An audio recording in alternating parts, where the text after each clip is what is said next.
Thank you, Councillor Oosterhoff. I know you have been feeling a little under the weather, but I'm glad you're here. So we're going to call the meeting to order. And to begin, I need a mover and a seconder for the agenda, please. Thank you so much. So Anne and a seconder. Thank you, Peter. All in favor? Okay, so next, confirmation of the minutes from our previous meeting on September 20th. Any corrections? Okay, again, I need a mover and a seconder, please. Okay, Alex and Peter, and all in favor? All right, wonderful. Are there any disclosures of pecuniary interest? All right, seeing none, we'll keep moving along. There are no delegations today, no briefings, so we're right on to Part 7, business. There are no pre-consultations, no policy development and implementation matters to consider. So we're heading right into Stream 2 permits, approval through delegated authority. So the application for heritage permit for 106 Montreal Street. And could I please have staff introduce the application? Thank you. Through you, Madam Chair. So the subject building with the municipal address of 106 Montreal Street is located on the western side of Montreal Street across from Artillery Park. The property consists of a 3-story building in the middle of a 5-building stone terrace, which is locally known as Wellington Terrace, which is elevated above the street level and abuts a stone retaining wall along Montreal Street. The property is designated under Part 4 of the Ontario Heritage Act. The application for alteration has been submitted to install a rear yard-facing roof addition that is approximately 5.8 meters wide by 5.2 meters long at a height of 0.8 meters from the drip edge with associated windows that face into the rear yard. In addition, there are changes to the roof material of the entire roof and dormers from asphalt to metal standing seam, and to repair like-for-like the front yard-facing dormer and roof structure as necessary when actually going up there to look and do the work. I wanted to highlight a few conditions that are associated with this approval to help maintain the heritage value of the property throughout this process. So heritage planning staff will review and approve the finalized window and roofing design and color prior to installation to ensure it complements the heritage character and attributes of the property, that the standing seam roof maintain a width seam of 16 to 20 inches. Should any part of the front dormer or exterior features of the roof require a complete removal and replacement, heritage planning staff shall review and approve the proposed replacement prior to installation, and that heritage planning staff review and approve the finalized location/design of roof vents prior to installation to ensure they are not visible on the Montreal Street side and to maintain the heritage value of the property. This is not necessarily confirmed to be required yet, but it's here just in case it's necessary. And then finally, as mentioned by the chair a second ago, as this is a Part 4 property, final approval may be delegated to the Director of Heritage Services for final approval, provided the applicant, staff, and committee are in support of the application. Thank you. Thank you, Mr. Prell. Is the agent or applicant present? And if so, do they have anything further to add? Okay. If you could kindly come to the microphone. So just press the button, it'll turn red, and then just state your name for the record, and you can go ahead. You bet, thank you. David Forbes and my wife, Terry Daschuk, is with me. So first of all, thank you very much for the opportunity to speak and the great interaction that we've had with the Kingston Heritage staff. This has been it's a long process. It's meant to be, and we buy into it and think that it's important as well. So we appreciate the consideration here. Understanding, we'd just like to note there, as is aptly captured in the report, this is almost invisible to the city of Kingston. There's a grand total of 21 meters of opposite sidewalk on a side street that makes this visible. But at the same time adds enormously to the usefulness of this important heritage property. So we're certainly hopeful that this passes without too much further time. We've invested significantly into engineering and design to bring this about, and in as sympathetic a way as possible to the importance of this 1841 Robert Jackson Wellington Terrace property. We're well aware of the full history. I'm a history major from RMC. Maintaining that to us is paramount, but this adds immeasurably to the, like I say, the usefulness, and we think the future sustainability of this property, because nobody wants to live in a museum either, as I know and recognize that this committee believes as well. That's all I have, but we're certainly willing and able to respond to any questions that the committee may have, and again, appreciate the opportunity to be here. Thank you very much for your comments and all the work that you're putting into to making this achievable and to make it fit in. So with that, I'm going to move to questions from the committee. You have 5 minutes each, so would anyone like to ask questions? Okay, go ahead, Peter. This isn't so much a question as a comment that normally I would not be in favor of this type of dormer, but in this particular instance, I think there are a number of reasons why the committee should change that. Firstly, as the application carefully shows, it's not particularly obvious. I love the photographs. When you're walking down the street, you never look up there. You'll trip over the sidewalk if you do. Secondly, it is in a series of 3 similar additions to the room, which were put on totally legally before we, I believe, before we made the suggestion that this type of dormer should not be included. Thirdly, I think the way that it's been presented and carefully presented shows that there is a lot of thought going into it. So in this particular instance, I will be able to approve it. But that certainly does not say that I will always approve this type of dormer. Thank you. Okay, thank you. Anyone want to comment on that or any further questions from committee? Okay. So seeing none, I'm going to ask the committee to move the motion then. Could I have a mover and a seconder? Oh, sorry. I'm just noting that there are no members of the public here to comment, just as a matter of procedure. Okay, so a mover and a seconder then, Alex and Anne, thank you very much. Any final comments from committee? Anne, go ahead.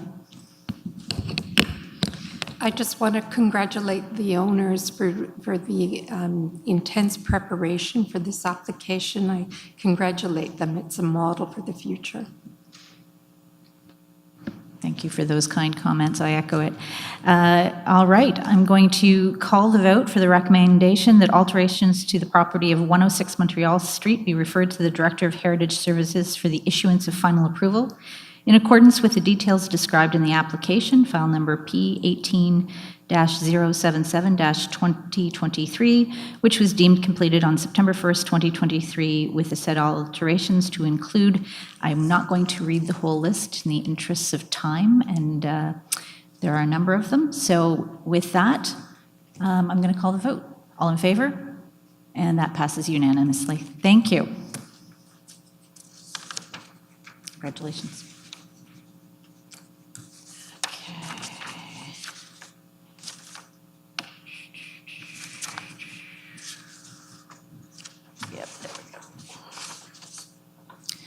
Okay, so we're on to Stream 3 permits, approval through council authority, application for heritage permit for 216 Ontario Street.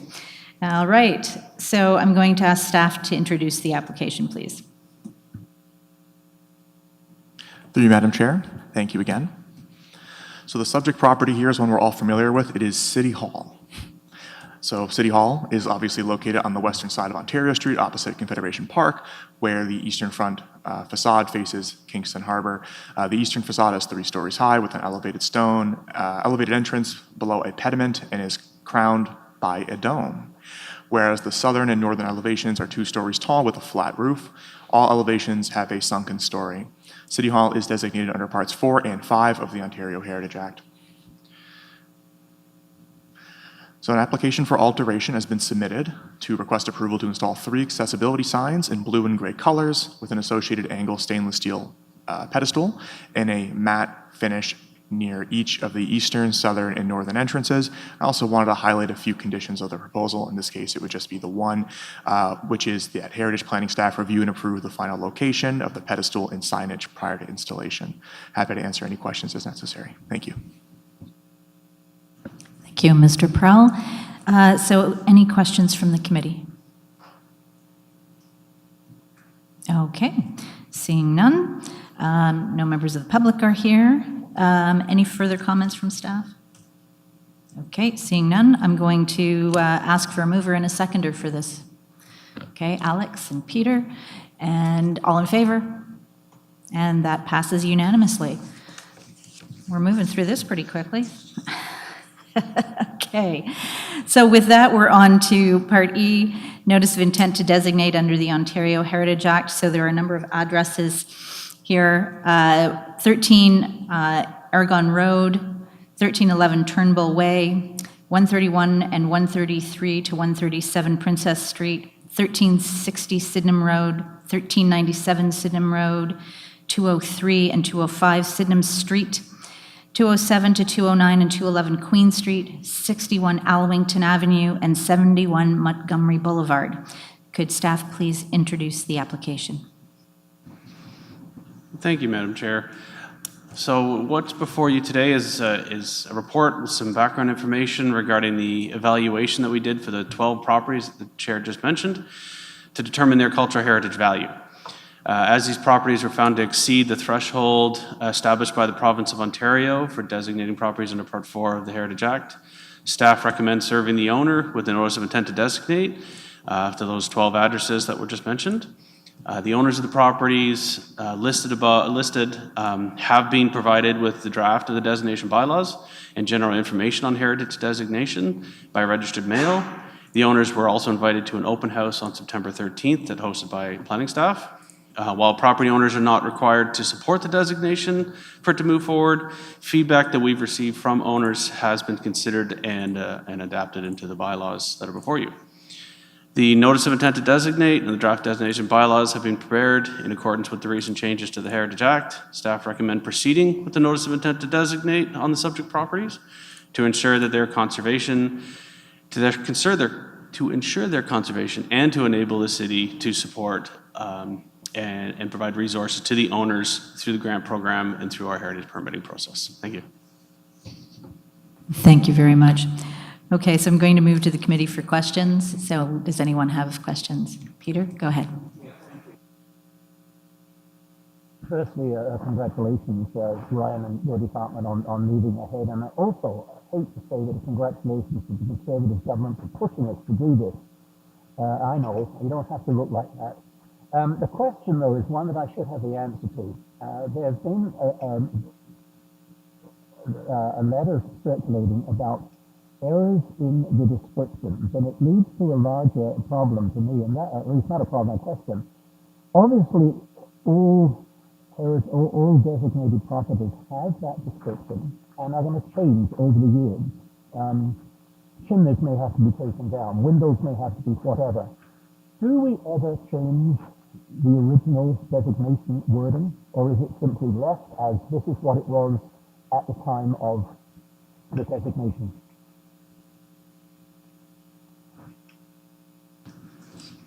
Thank you, Madam Chair. I'm happy to address that question. Certainly, the Heritage Act has a process to amend designation bylaws. So when information comes up that changes the cultural heritage value of the property or the attributes or the legal description of the property or whatever, there is a process in place to do that, and we have done that in the past. Anything further, Peter? Okay. Anyone else from the committee have questions or comments? Okay, seeing none, we're going to move to the public. So are there any members of the public here that would like to come forward with questions or comments? So I do note, Madam Chair, that there is one member of the public in the public viewing gallery over here, and there are a member online who has raised a virtual hand, Benjamin Pilon. I'm just going to ask you to unmute, and please state your name, please.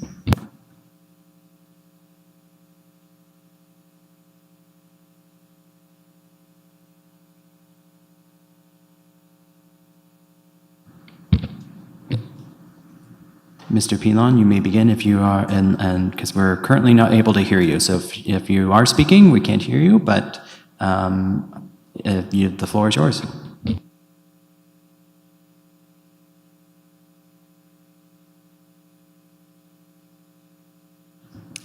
Mr. Pilon, we can't hear you. I don't know if you're still on mute, but we're unable to hear what you're saying.